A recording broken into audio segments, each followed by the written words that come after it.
Medical ಶಾಪ್ಗಳು ಬಂದ್ ಆಗಲಿವೆ. ದೇಶಾದ್ಯಂತ 12 ಲಕ್ಷಕ್ಕೂ ಅಧಿಕ ಮೆಡಿಕಲ್ ಶಾಪ್ಗಳು ಸ್ಥಗಿತವಾಗಲಿವೆ.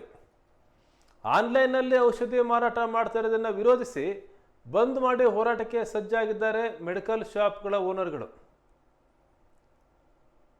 ಆನ್ಲೈನ್ನಲ್ಲಿ ಯಾವುದೇ ಪ್ರಿಸ್ಕ್ರಿಪ್ಷನ್ ಇಲ್ಲದೆ ಔಷಧಿಗಳನ್ನ ಮಾರಾಟ ಮಾಡಲಾಗ್ತಾ ಇದೆ.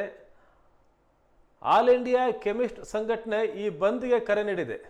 ಒಂದು ವೇಳೆ ದೇಶಾದ್ಯಂತ ಮೆಡಿಕಲ್ ಶಾಪ್ ಬಂದಾದರೆ ಸಾರ್ವಜನಿಕರು ತೀವ್ರವಾದ ಸಂಕಷ್ಟವನ್ನು ಅನುಭವಿಸಬೇಕಾಗತ್ತೆ.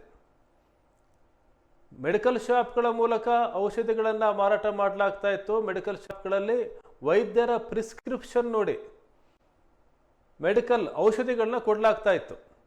ಪ್ರಿಸ್ಕ್ರಿಪ್ಷನ್ ಇಲ್ಲದೆ ಔಷಧಿಗಳನ್ನು ಯಾವ ಮೆಡಿಕಲ್ ಶಾಪಲ್ಲೂ ಕೊಡ್ತಾ ಇದ್ದಿಲ್ಲ. ಅದರಲ್ಲೂ ಸಾಮಾನ್ಯವಾಗಿ ಕೆಲವು ಔಷಧಿಗಳೇನಿದೆ ಅದಕ್ಕೆ ವೈದ್ಯರ ಪ್ರಿಸ್ಕ್ರಿಪ್ಷನ್ ಅತ್ಯಂತ ಅಗತ್ಯವಾಗಿ ಬೇಕಾಗಿತ್ತು. ಮತ್ತು ಯಾರು ಗ್ರಾಹಕರು ಔಷಧಿಯನ್ನು ಖರೀದಿ ಮಾಡ್ತಾರೆ ಅವರಿಗೆ ಒಂದು ರಸೀದಿ ಸಿಗ್ತಾ ಇತ್ತು.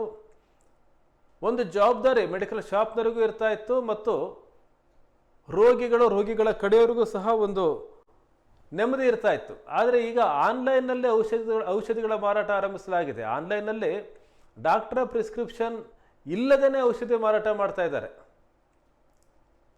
ಇದು ಮೆಡಿಕಲ್ ಶಾಪ್ಗಳ ವ್ಯವಹಾರಕ್ಕೆ ದೊಡ್ಡ ತೊಂದರೆಯನ್ನು ಕೊಟ್ಟಿದೆ. ಬಂಡವಾಳನ ಹಾಕಿ ಮೆಡಿಕಲ್ ಶಾಪ್ಗಳನ್ನು ತೆರೆದು ಇವರಿಲ್ಲಿ ಇರಬೇಕಾದ್ರೆ ಈಗ ಆನ್ಲೈನಲ್ಲೇ ಔಷಧಿಗಳನ್ನು ಖರೀದಿ ಮಾಡುವಂದರೆ ಯಾರು ಮೆಡಿಕಲ್ ಶಾಪಿಗೆ ಬರೋದೇ ಇಲ್ಲ. ದೊಡ್ಡ ದೊಡ್ಡ ಕಂಪನಿಗಳು ಈ ಇಡೀ ವ್ಯವಹಾರನ ತಾವೇ ಆಪೋಷಣ ತೆಗೆದುಕೊಂಡು ನುಂಗು ಹಾಕಿಬಿಡ್ತವೆ. ಮೆಡಿಕಲ್ ಶಾಪ್ಗಳಿಗೆ ವ್ಯವಹಾರವೇ ಇರೋದಿಲ್ಲ. ಹಾಗಾಗಿ ದೇಶಾದ್ಯಂತ ಮೆಡಿಕಲ್ ಶಾಪ್ಗಳನ್ನು ಬಂದ್ ಮಾಡಿ ಪ್ರತಿಭಟನೆ ಮಾಡೋಕ್ಕೆ ನಿರ್ಧಾರ ಮಾಡಲಾಗಿದೆ. 12 ಲಕ್ಷಕ್ಕೂ ಅಧಿಕ ಮೆಡಿಕಲ್ ಶಾಪ್ಗಳು ಬಂದಾಗುತ್ತೆ. All India chemist and druggists ಸಂಘಟನೆ ಈ ಬಂದ್ಗೆ ಕರೆ ನೀಡಿದೆ. ಇದರ ಪರಿಣಾಮ ಏನಾಗುತ್ತೆ ನೋಡಬೇಕಾಗಿದೆ. ಆದರೆ ಒಂದು ಮುಕ್ತ ಮಾರುಕಟ್ಟೆ ಅಂದರೆ ಎಲ್ಲವೂ ಮುಕ್ತವಾಗಿದೆ. ಎಲ್ಲವನ್ನೂ ಸಹ ಆನ್ಲೈನಲ್ಲಿ ತಗೋಬೋದು. ಆಹಾರ ಪದಾರ್ಥವನ್ನು ಖರೀದಿ ಮಾಡ್ಬೋದು. ಎಲ್ಲ ವಸ್ತುಗಳನ್ನು ಖರೀದಿ ಮಾಡ್ಬೋದು. ಅಂದರೆ ಔಷಧಿಗಳು ಯಾಕೆ ಬೇಡ ಅಂತಕ್ಕಂಥದ್ದು ಸಾರ್ವಜನಿಕರ ಪ್ರಶ್ನೆಯೂ ಸಹ ಇಲ್ಲಿದೆ. ಅಲ್ಲೂ ಸಹ ಖರೀದಿ ಮಾಡೋದಕ್ಕೆ ರಸೀದಿ ಸಿಗುತ್ತೆ. ಯಾವ ಮೆಡಿಸಿನ್ ತಗೊಂಡಿದ್ದೀವಿ ಅನ್ನೋದಕ್ಕೆ ರಸೀದಿ ಸಿಗುತ್ತೆ. ಯಾರಾದರೂ ಔಷಧಿ ಖರೀದಿ ಮಾಡಿದ್ರು ಅಂತಂದರೆ ಅದನ್ನು ತೆಗೆದುಕೊಂಡು ಹೋಗಿ ಅದನ್ನು ಡಾಕ್ಟ್ರಿಗೆ ಯಾರೋ ಪ್ರಿಸ್ಕ್ರಿಪ್ಷನ್ ಮೆಡಿಕಲ್ ಶಾಪಿಗೆ ತಗೊಂಡು ಹೋದ ತಕ್ಷಣವೇ ಮನೆಗೆ ಹೋಗಿ ತೆಗೆದುಕೊಂಡು ಹೋಗಿ ನೀರು ಕುಡಿದು ಗುಳಿಗೆನ ನುಂಗು ಬಿಡಲ್ಲ. ತೆಗೆದುಕೊಂಡ ತಕ್ಷಣ ಡಾಕ್ಟ್ರಿಗೆ ತೋರಿಸ್ತಾರೆ.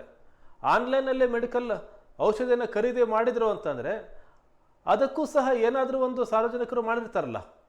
ಈಗ ಎಲ್ಲವನ್ನೂ ಸಹ ಆನ್ಲೈನಲ್ಲಿ ಖರೀದಿ ಮಾಡ್ಬೋದು. ಎಲ್ಲವನ್ನೂ ವಾಹನದಿಂದ ಹಿಡಿದು ಸೂಜಿಯವರೆಗೂ ಸಹ ನಿಮಗೆ ಆನ್ಲೈನಲ್ಲಿ ಎಷ್ಟೋ ಇದ್ದಾವೆ, ಶಾಪಿಂಗ್ ಆ್ಯಪ್ಗಳಿದ್ದಾವೆ. ಅದರ ಮೂಲಕ ಖರೀದಿ ಮಾಡ್ಬೋದು. ಔಷಧಿ ಮಾತ್ರ ಬೇಡ ಅಂದರೆ ಹೇಗೆ ಅಂತ ಸಾರ್ವಜನಿಕರು ಪ್ರಶ್ನೆ ಮಾಡ್ತಾ ಇದ್ದಾರೆ. ಆದರೆ ಇಲ್ಲಿ ಮೆಡಿಕಲ್ ಶಾಪ್ ಮಾಲೀಕರು ಈ ರೀತಿ ಆನ್ಲೈನಲ್ಲಿ ಖರೀದಿ ಮಾಡಿದರೆ, ಪ್ರಿಸ್ಕ್ರಿಪ್ಷನ್ ಇಲ್ಲದೆ ಖರೀದಿ ಮಾಡಿದರೆ ಮುಂದೇನು ಯಾರು ಹೊಣೆ ಹೊರ್ತಾರೆ ಅಂತಕ್ಕಂಥ ಪ್ರಶ್ನೆಯನ್ನು ಮಾಡ್ತಾ ಇದ್ದಾರೆ. ಮತ್ತು ಮೆಡಿಕಲ್ ಶಾಪ್ಗಳಲ್ಲಿ ವ್ಯವಹಾರ ಆಗೋದಿಲ್ಲ ಅಂತಕ್ಕಂಥ ಪ್ರಶ್ನೆಯೂ ಸಹ ಅವರಿಗಿದೆ. ಈ ಬಂದ್ನ ಪರಿಣಾಮ ಏನಾಗುತ್ತೆ ಕಾದು ನೋಡೋಣ.